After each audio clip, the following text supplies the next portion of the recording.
Hello नमस्ते most welcome आप सभी का। उम्मीद है सब लोग बिल्कुल बढ़िया होंगे। स्टार्ट करते हैं आज के सेशन और इस वाले सेशन में अपनी साइबर क्राइम है। जैसे आप फोन यूज करते हैं या फिर आप लैपटॉप यूज कर रहे हैं, कंप्यूटर टैब यूज कर रहे हैं, इसके जरिए आप किसी को हानि पहुंचाते हैं और वो कानून की नजर में गलत है हानि पहुंचाना, तो ये साइबर क्राइम है। ठीक है, तो अब आगे बढ़ते हैं, इसी को देखते हैं।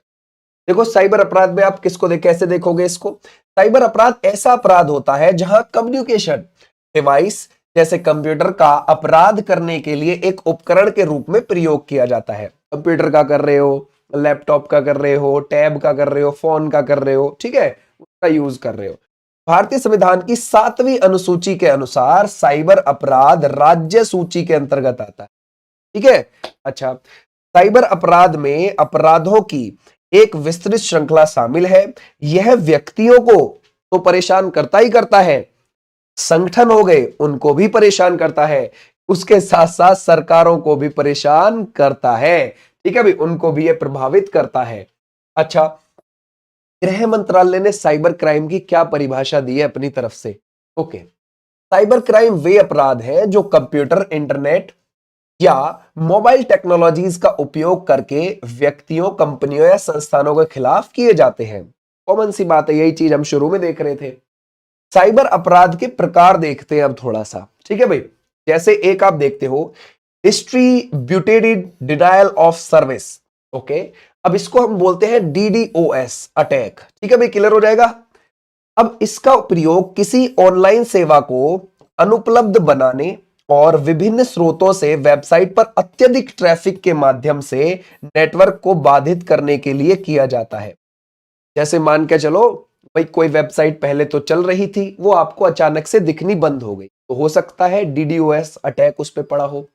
या फिर कभी वो एकदम ऑन हो जाती है, कभी वो बंद हो जाती है, तो उस पर ज्यादा ट्रैफिक अगर जाएगा, ज्यादा लोग एकदम से सर्चिंग में जाएंगे उसमें देखने के लिए, तो बंद होती रहेगी, चलती रहेगी, बंद होती रहेगी, चलती रहेगी। ऐसे भी कोई करवा सकता है, इसको बोलते हैं DDoS अटैक। ओके भाई, तो ऐसे आप ध्यान रखेंगे। आ जाओ नेक्स्ट पर।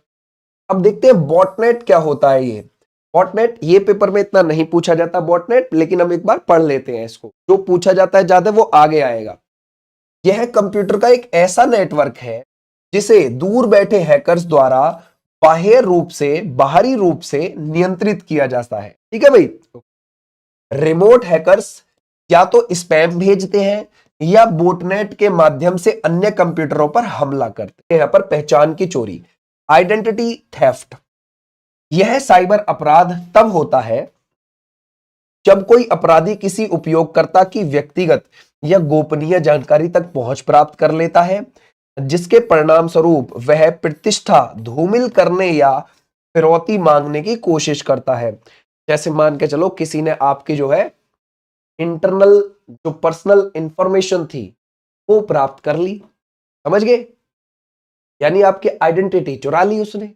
अब वो कहता है कि भाई ठीक है, अब मुझे पैसे दीजिए। समझ गए, ये आपको क्या कर रहा है, एक तरीके से ब्लैकमेल कर रहा है कि भाई दीजिए अब मेरे को पैसे, मैं तब इसको डिलीट करूंगा या किसी के सामने पब्लिश नहीं करूंगा। आ जाओ भाई आगे। साइबर स्टॉकिंग क्या चीज है ये। इस प्रकार के साइबर अपराध में ऑनलाइन उत्पीड़न शामिल होता है, जहां उपयोगकर्ता को ढेर सारे ऑनलाइन संदेश और ईमेल का सामना करना पड़ता है। सामान्यतः साइबर स्टॉक किसी उपयोगकर्ता को डराने के लिए social media, website, search engine का उपयोग करते हैं। ठीक है भाई, ऐसे तो बहुत सारे आ रहे हैं, मैसेज ही मैसेज आ रहे हैं, आप परेशान हो गए, पता नहीं यार कैसे आ रहे हैं, क्या वजह है, क्या है। हो सकता है उसके पीछे है ना भाई ये प्रॉब्लम हो। ठीक है भाई, साइबर स्टॉकिंग की प्रॉब्लम आपको देखने को। अब फिशिंग, ये हमारे लिए पेपर के लिए बहुत ज्यादा इंपॉर्टेंट है। ठीक है, हमारे पेपर के लिए बहुत ज्यादा इंपॉर्टेंट है। यह एक प्रकार का सोशल इंजीनियरिंग हमला है जिसका उपयोग अक्सर उपयोगकर्ताओं का डेटा चुराने के लिए किया जाता है। ठीक है, जिसमें लॉगिन क्रेडेंशियल और क्रेडिट कार्ड नंबर शामिल है। ऐसा तब होता है जब एक हमलावर एक विश्वसनीय संस्था के रूप में किसी पीड़ित को ईमेल, त्वरित संदेश या फिर टेक्स्ट संदेश के माध्यम से धोखा देता है ना। आपने सोचा भाई कोई विश्वसनीय यूनिवर्सिटी से मेरे पास मेल आया है, या फिर किसी विश्वसनीय कंपनी से मेरे पास मेल आया है, या फिर मैसेज आया है, ठीक है, मैं इस पर क्लिक कर देता हूँ। ठीक है, अब उसने आपका नंबर मार दिया, आपकी क्रेडिट कार्ड का नंबर मार दिया, आपके डेबिट कार्ड का नंबर मार दिया, समझ गए? क्योंकि उसको सारी आपके जो आपने वहां पर क्लिक किया है तो उसने नंबर भरवाए हैं कुछ, क्या आप बस एक बार भर दीजिए डिटेल्स, आपने भर दी, सबमिट कर दी। अब वो उन्हीं डिटेल्स के जरिए आपकी बहुत सारी जानकारी निकाल लेगा। ठीक है, तो फिशिंग क्या है? यही चीज है, आप किसी विश्वसनीय संस्था के चक्कर में जो मैसेज आया है उस पर आप क्लिक करते हैं, उसमें अपनी डिटेल डाल देते हैं और आप लुट जाते हैं। ठीक है, अब देखते हैं साइबर क्राइम कैसे और कहां किए जाते हैं। निम्नलिखित माध्यम से साइबर अपराधों को अंजाम दिया जाता है, जैसे सोशल नेटवर्किंग साइट्स के जरिए दिया जाता है, ईमेल के जरिए, जैसे ध्यान रखोगे चैट रूम के जरिए, और अगर आप देखोगे नकली सॉफ्टवेयर के जरिए, वेबसाइट्स के जरिए और प्रमुख साइबर अपराध के जरिए। ओके भाई, तो ऐसे भी आप ध्यान रखेंगे। आ जाओ नेक्स्ट पर। अब देखते हैं बैंकिंग फ्रॉड कैसे होता है आपके साथ।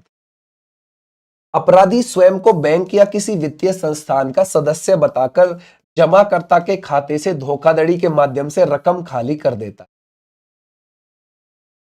ठीक है, आपके पास कोई कॉल आया, बोलेगा जी साहब एक जरा ओटीपी भेज दीजिए, मैं आपके बैंक से बोल रहा हूं, ऐसे ऐसे आपके बैंक में पैसे आने वाले हैं। झूठ बोल रहा है वो, आपका बेवकूफ बना रहा है।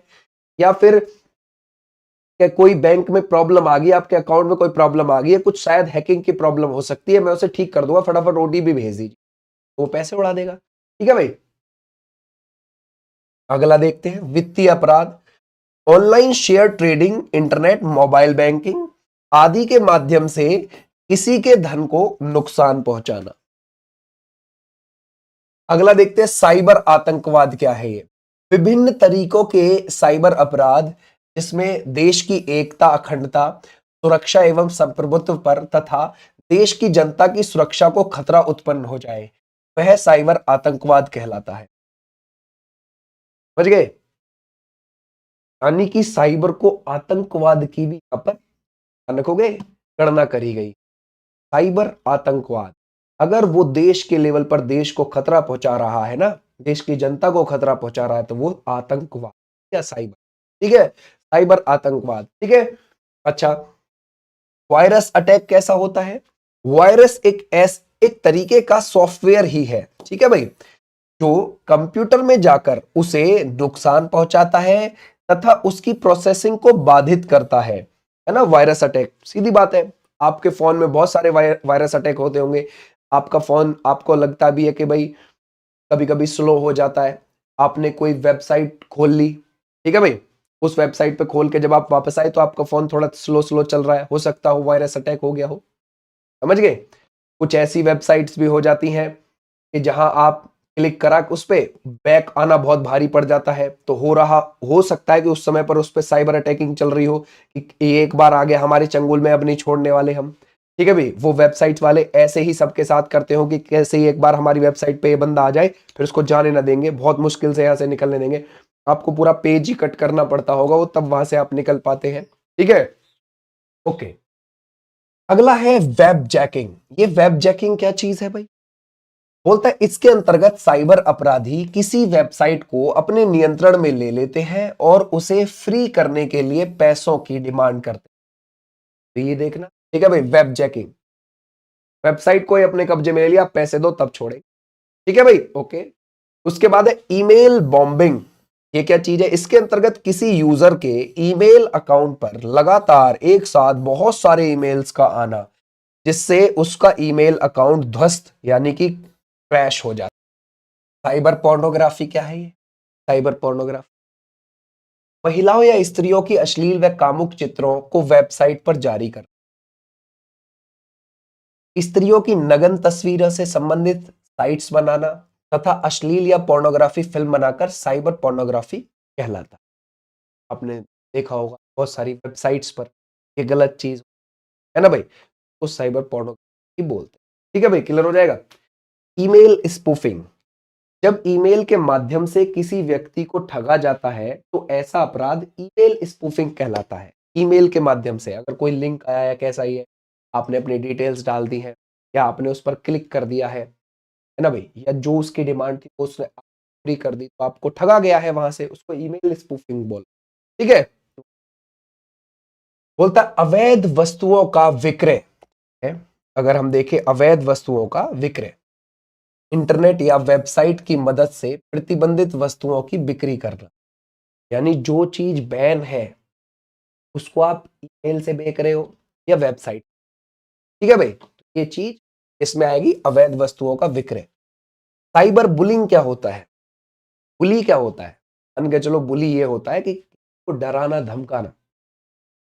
जैसे कोई कोई बड़ा लड़का छोटे लड़के को डराता धमकाता है, डेली कहता है बैठ इधर, तो एक काम करना, मेरे लिए ये काम करके लेके आया करके, क्योंकि मैं बड़ा हूं वरना मैं तुझे पीटू। समझ गए? आप कहीं ग्राउंड में जाते हो, आप कहते भैया भैया मेरे को ये बॉल देना जरा, वो कहता अच्छा आ जाके बैठ, बाद में दूंगा। वो तुमको डराना धमकाना एक तरीके, तो बुली करना बोलते हैं। तो साइबर बुलिंग में क्या है? कंप्यूटर, मोबाइल आदि उपकरणों का प्रयोग करके किसी व्यक्ति को प्रताड़ित करना या उसे डराना धमकाना साइबर बुलिंग कहलाता है। ठीक है भाई, बोलता है बौद्धिक संपदा अपराध। अब ये कैसे अपराध है भाई?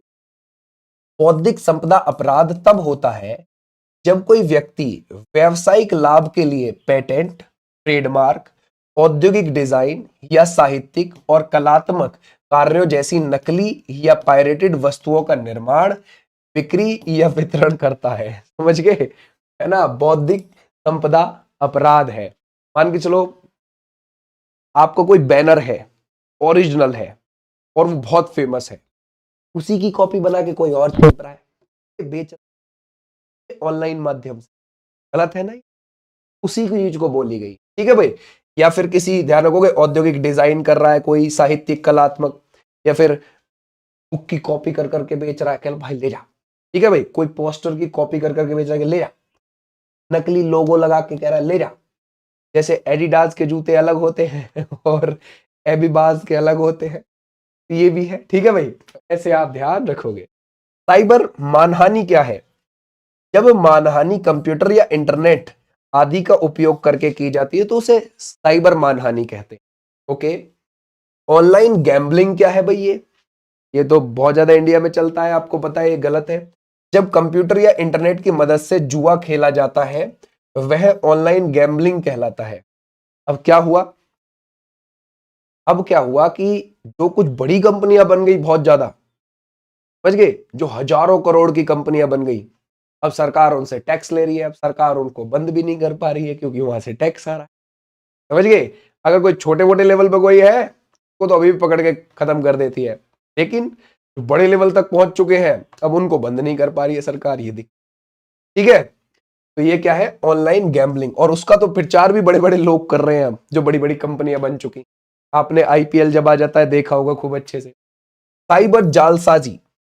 साइबर जालसाजी का अर्थ है किसी कंप्यूटर या इलेक्ट्रॉनिक प्रणाली की मदद से जालसाजी करना। इसमें कंप्यूटर, प्रिंटर या इंटरनेट नेटवर्क के माध्यम से दस्तावेजों, संदेशों या अन्य जानकारी में हेरफेर या झूठी जानकारी प्रस्तुत करना शामिल है। ठीक है, आ जाओ भाई। बोलता है डेटा डिडलिंग, ये क्या चीज है भाई? डेटा डिडलिंग क्या चीज है? जानबूझकर गलत जानकारी दर्ज करना जिससे धोखाधड़ी की जा सके। बहुत जगह ये होता है, समझ गए? आपको गलत जानकारी दे दी ताकि ये बंदा दोबारा आए, फिर दोबारा पैसे हट लेगा उससे। समझ गए? फिर उसमें थोड़ी सी कमी छोड़ दी। जैसे कभी कभी आप डॉक्टर के पास जाते हैं, डॉक्टर को पता है मैं इसे एक दवाई में ठीक कर सकता हूँ, फिर वो क्या कहता है कल जरूर आना, परसों जरूर आना दवाई दवाई लेने के लिए। समझ गए? वो थोड़ी सी कहीं ना कहीं लूज पॉइंट छोड़ देता है, तो आप जाओगे दोबारा उसके पास। समझ गए? तो ये क्या है? डेटा डिडलिंग, जानबूझकर गलत जानकारी दर्ज करना जिससे धोखाधड़ी की जा सके। ठीक है, हैकिंग क्या हो जाएगा?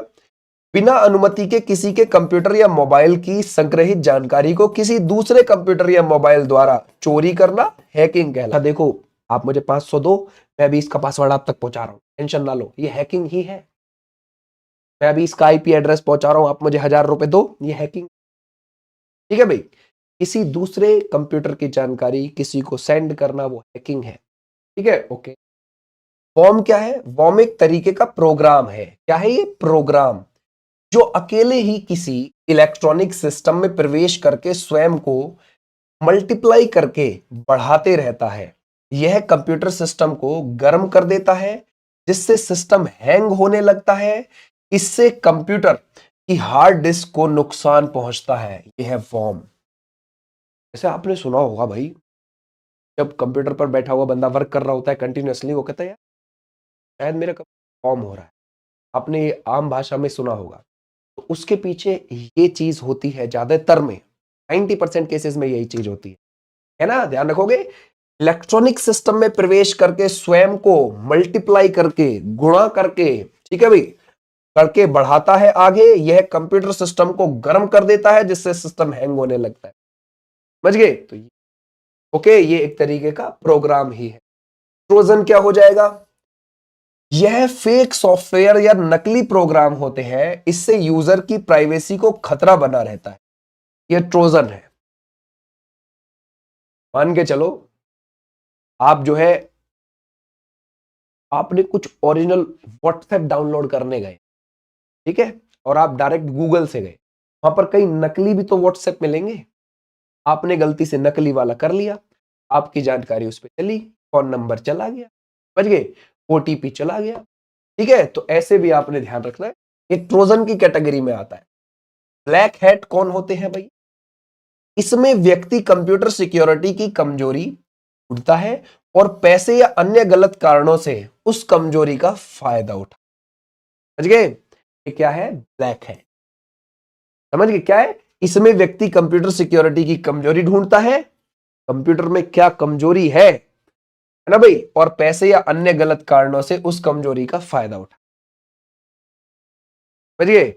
तो ये तो आपने नॉर्मली भी देखा होगा। जैसे मान के चलो, एग्जाम्पल के लिए, आपका कंप्यूटर सिस्टम खराब हो गया, आप गए शॉप पे ठीक कराने के लिए, उसे पता है कि इसमें कुछ खराबी नहीं है, लेकिन वो फिर भी कर देगा तुम्हारे साथ, बोलेगा अच्छा यार इसमें तो गड़बड़ है। समझिए? ये तकनीकी खराबी है। तो उसको भी आप इसी कैटेगरी में रख सकते, क्योंकि वो तुमसे ऐंठ रहा है जबरदस्ती, जबकि कुछ खराबी नहीं। ठीक है, वो नॉर्मल है। ठीक है ना? व्हाइट हैट, ये वाले हैकर्स को देखते हैं। इनको ब्लैक हैट हैकर्स या फिर व्हाइट हैट हैकर्स भी बोलते हैं। इसमें व्यक्ति कंप्यूटर या सिस्टम की कमजोरी को ढूंढता है, लेकिन उसके इरादे नेक होते हैं। ये वाला व्हाइट, ठीक है भाई। आप गए, सर जाकर बोले कि भैया ये, जो जी देखो कमजोरी मैंने निकाल दी है इसकी, और इस कमजोरी को मैं ठीक कर देता हूं, टेंशन ना। ठीक है भाई, उसने फायदा नहीं उठाया और बोला कि आप बेशक पैसे मत देना, कोई दिक्कत नहीं, वरना तो वो ज्यादा पैसे मांग सकता था। ठीक है, वो क्या है, कम पैसों में आपको आराम से ठीक करके दे रहा है। या फिर अगर हैकर है तो वो हैकर उसका फायदा नहीं उठा रहा, बस उसने ये देख लिया कि हाँ तुम्हारे सिस्टम में कोई कमजोरी है। अगर कोई हैकर है, व्हाइट हैट हैकर्स, उसने आपको कोई नुकसान नहीं पहुंचाया, बस ये देखा कि कमजोरी है, कोई बाहरी बंदा। लेकिन कोई अगर है तो वो फायदा उठाएगा, वो हैक कर लेगा और हैक करने के बाद बोलेगा आप पैसे दे दो। ठीक है, अब मेरे को पैसे चाहिए। मैं मिस्त्री की ही बात नहीं कर रहा, और भी बात कर रहा हूं मैं, अदर भी। बोलता है फिशिंग। अब ये वाला फिशिंग वाला, इसके अंतर्गत अपराधी इलेक्ट्रॉनिक डिवाइसेस पर ईमेल या मैसेज करते हैं जो किसी प्रतिष्ठित कंपनी, बैंक, व्यक्ति, ऑनलाइन शॉपिंग संस्था के मैसेज से मिलते जुलते होते हैं। ऐसे में यूजर अपनी जानकारी साझा कर देता है, जिससे उसके साथ धोखाधड़ी हो जाए। ठीक है भाई। ओके, सॉफ्टवेयर प्राइवेसी, नकली सॉफ्टवेयर बनाकर उन्हें सस्ते दामों में बेचना बहुत है इंटरनेट पर। समझ बहुत है। आप पीडीएफ पीडीएफ कंप्रेसर का ढूंढने जाओ, वो भी आपको नकली मिल जाए। आप फेसबुक ढूंढने जाओ, बहुत सारे फेसबुक के नकली आपको देखने को मिल जाएंगे, ऐप बने हुए। आप किसी पे भी नकली वाले पे क्लिक कर देते हैं, फंस जाते हैं फिर उधर जाकर। ठीक है, तो ये चीज है। अगला, अब देखो ध्यान से, यहां तक तो हमने सारी चीजें करी हैं। अब ये हमारे लिए कुछ इंपॉर्टेंट चीजें यहां पर लिखी हुई, जैसे व्यक्ति के विरुद्ध जो हो जाते हैं अपराध, इनको देखो जरा, जो व्यक्ति के विरुद्ध हो जाते हैं। ओके, फिर मैं आपको सरकार के विरुद्ध हुए अपराधों को बताऊंगा। ठीक है, इसको देखते हैं। अब ये अपराध का नाम जो व्यक्ति के विरुद्ध हो सकता है वो है साइबर स्टॉकिंग। ठीक है भाई, किसी व्यक्ति को बार बार ऑनलाइन मैसेज भेजना या पीछा करना जिससे वह मानसिक रूप से परेशान हो जाए, इसको साइबर स्टॉकिंग बोलते हैं। साइबर बुलिंग है ना, ध्यान को धमकाना, किसी को ऑनलाइन अपमानित करना, मजाक उड़ाना या धमकाना, विशेषकर बच्चों और किशोरों को। ओके। डॉक्सिंग, किसी व्यक्ति की निजी जानकारी जैसे पता, फोन नंबर, तस्वीरें ऑनलाइन साझा करना, यह डॉक्सिंग है। फिशिंग, नकली ईमेल या वेबसाइट के जरिए लोगों की बैंक जानकारी चुराना। ठीक है, अभी हमने देखा है ये सब। ऑनलाइन यौन शोषण, ये है इंटरनेट पर अश्लील मैसेज, फोटो भेजकर डराना या फिर धमकाना। फर्जी सोशल प्रोफाइल बनाना, किसी और की पहचान का दुरुपयोग करना। ठीक है, ये तो व्यक्तिगत हो गए मामले। अब देखते हैं संपत्ति के विरुद्ध होता है हैकिंग, कंप्यूटर प्रणाली में अनाधिकृत प्रवेश करना। आप ले रहे हो इसकी जानकारी और दूसरे को भेज दे रहे हो या खुद अपने पास रख ले रहे हो। क्या भाई, ये है रैनसमवेयर। अच्छा, ये क्या है? कंप्यूटर को लॉक कर देना और डाटा लौटाने के बदले फिरौती मांगना, इसमें आता है। क्रेडिट कार्ड धोखाधड़ी, नकली वेबसाइट या फोन कॉल द्वारा कार्ड की जानकारी चुराना है। ओके। साइबर वैंडलिज्म, ये क्या है? ये है वेबसाइट या डाटा को नष्ट करना या बिगाड़ना, इसमें शामिल है। ओके। सॉफ्टवेयर पायरेसी, बिना लाइसेंस के सॉफ्टवेयर का उपयोग या वितरण करना, उपयोग में लाना या फिर उसको बेचना। ठीक है भाई, बिना लाइसेंस के। ओके।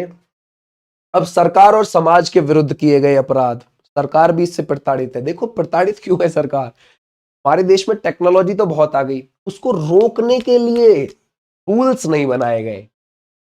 बने भी ये तो बहुत घिसे पिटे पुराने रूल्स हैं, आज के हिसाब से एडवांस नहीं है रूल। समझ गए? अब आपके साथ कुछ घटना हो गई, आप पुलिस के पास जाने से कतराते हैं, यार पता नहीं मेरे साथ, यार चलो 500 रुपए तो कटे, क्या हो गया, 1000 कटे, 2000 कटे, कटे तो है ना, हैक तो हो गया ना, मामला तो खराब हो गया ना, है ना, बेवकूफ तो बना दिया ना किसी ने। लेकिन आप पुलिस के पास, अरे यार हम कैसे जाएंगे ये वो, क्योंकि आपको पता है कि इसमें ढिलाई बरतेगी पुलिस, क्योंकि पुलिस के पास भी एडवांस चीजें अभी इतनी नहीं है जो आजकल के हैकर्स के पास है। तो हमारी सरकार कहां पीछे है कि हमने चीजें तो बहुत तेजी से अपने देश में ले आए, टेक्नोलॉजी तो बहुत ले आए, उसको रोकने के लिए प्रावधान नहीं ला। अब तक भी सरकार इस पर काम करने पर लगी हुई है, अभी भी हो नहीं पा रहा है। ठीक है भाई। अब जैसे कि साइबर आतंकवाद, इससे तो सब परेशान है। ठीक है, देश की रक्षा, सरकारी नेटवर्क या बैंकिंग प्रणाली पर हमला करना। ओके, साइबर आतंकवाद है। साइबर युद्ध, एक देश द्वारा दूसरे देश की डिजिटल प्रणालियों का नुकसान पहुंचाना। आप गूगल पर जाएंगे और देखेंगे, उस पे ऑनलाइन साइबर अटैकिंग आप लिखना, आप उस पर क्लिक करना, फिर जाकर वेबसाइट पर आपको इस देश से दूसरे देश होते हुए अटैक ना जाने कितने देखने को मिलेंगे। जापान ने चाइना पर कर दिया, जापान ने अमेरिका पर कर दिया, अमेरिका ने चाइना पर कर दिया, ऐसे अटैक होते हुए लाइव दिखाए जाएंगे उसमें, और बाकायदा उसके एड्रेस बताए जाएंगे, यहां से यहां अटैक हुआ है, इस बंदे ने इस देश में किया है। समझ गए? ऐसे आपको देखने को मिल जाए। साइबर जासूसी, गुप्त जानकारी चुराने के लिए सरकारी डेटा में सेंध लगाना। फेक न्यूज प्रसार, ये तो बहुत ज्यादा होता है, समाज में अफवाह फैलाकर हिंसा भड़काना या चुनाव को प्रभावित करना। ओके, आ जाओ अब आगे। भारत में साइबर सुरक्षा के लिए उठाए गए कदम बहुत पुराने तरीके के कदम है। आईटी अधिनियम 2000 हमने पढ़ा हुआ है, ये आप प्लेलिस्ट में देख सकते हो। साइबर अपराधों को परिभाषित करने वाला पहला कानून 2008 में संशोधन किया गया। ये क्या है? CERT in Indian computer emergency response team cyber खतरों की निगरानी और जवाब देने के लिए मुख्य एजेंसी है। ठीक है, और बुला सकते हो इसे, आप अपने घर पर भी बुला सकते हो इन लोगों को, ये आ जाएंगे। ठीक है भाई। National cyber security policy 2013।